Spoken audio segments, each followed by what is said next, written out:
विपक्ष कह रहा है कि प्रधानमंत्री बिहार आए पर अपराध पे कुछ नहीं कहा। आपने भी सवाल उठाए थे बिहार में जिस तरह के मामले आपराधिक देखने को मिल रहे हैं, पारस वाला मामला हो या जो भी हो, इस पे एक लफ्ज प्रधानमंत्री ने नहीं कहा। कैसे देखिए, प्रधानमंत्री जब सौगात लेकर आ रहे हैं उनकी प्राथमिकताएं अलग हैं। वो बिहार को एक विकसित राज्य बनाने की सोच के साथ कार्य कर रहे हैं। जहां तक रही लॉ एंड ऑर्डर की बात, ये संघीय ढांचे में फेडरल स्ट्रक्चर में हर कोई जानता है कि पूर्णतः ये राज्य सरकार का विषय आता है, ये राज्य सरकारों के अंतर्गत आता है। ऐसे में प्रधानमंत्री को चिंता नहीं है, कतई ये बात जायज नहीं है। बट हाँ, ये चिंता हम सबकी भी है। जिस तरीके से हाल फिलहाल के दिनों में आपराधिक घटनाएं बढ़ी हैं, जिस तरीके से एक के बाद एक ऐसी घटनाएं सामने आ रही हैं जिसका बारे में शायद किसी ने कभी सोचा भी नहीं होगा। जिस तरीके से पारस हॉस्पिटल में घुसकर, कमरे में घुसकर दिन दहाड़े 5 शख्स घुसते हैं और दिन दहाड़े गोलियों की बौछार कर देते हैं। ऐसा नहीं है कि बिहार में ये घटनाएं पहले नहीं हुई हैं।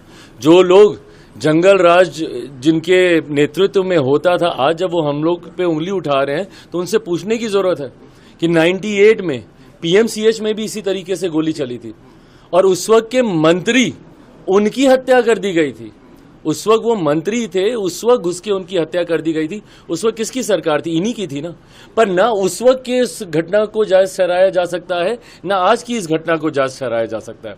हकीकत यह है कि अगर एक भी आपराधिक घटना होती है तो प्रशासन को जिम्मेदारी लेनी होगी। एडीजी लॉ एंड ऑर्डर इस तरीके की बातें कतई नहीं कह सकते हैं कि भाई बरसात के से पहले इस तरीके की घटनाएं होती है। क्यों? क्योंकि किसान खाली बैठा रहता है। भाई जो अन्नदाता है हमारा, आप उसके ऊपर इस तरीके का आप आरोप लगा रहे हैं। और ये आरोप नहीं लगा रहे हैं, आप लीपापोती कर रहे हैं। आप अपनी जिम्मेदारियों से आप भागने का कार्य कर रहे हैं, जो कि कतई स्वीकार्य नहीं है।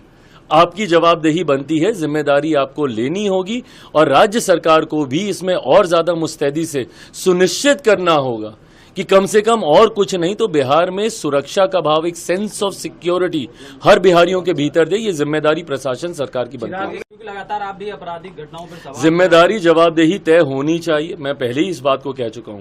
और प्रशासन, कल भी हम लोग गए थे, वैशाली में एक घटना घटी है जिस तरीके से एक छोटी सी बच्ची 1 महीने 13 दिन तक वो बच्ची लापता रहती है। स्थानीय प्रशासन की पूरी मिली भगत है कि भाई 1 महीने 13 दिन तक आप उस बच्ची को आप ढूंढ नहीं सकते हैं। क्या उसके मोबाइल फोन से क्या उसकी लोकेशन को ट्रैक नहीं किया जा सकता था? अगर ये लोग चाहते तो क्या ये लोग नहीं कर सकते थे? गाज गिरी है छोटे अधिकारियों पर, थाना लेवल के अधिकारियों को वहां पे बर्खास्त किया जा रहा है, जबकि हकीकत यह है कि जितने बड़े अधिकारी हैं वो भी इसमें लिप्त थे।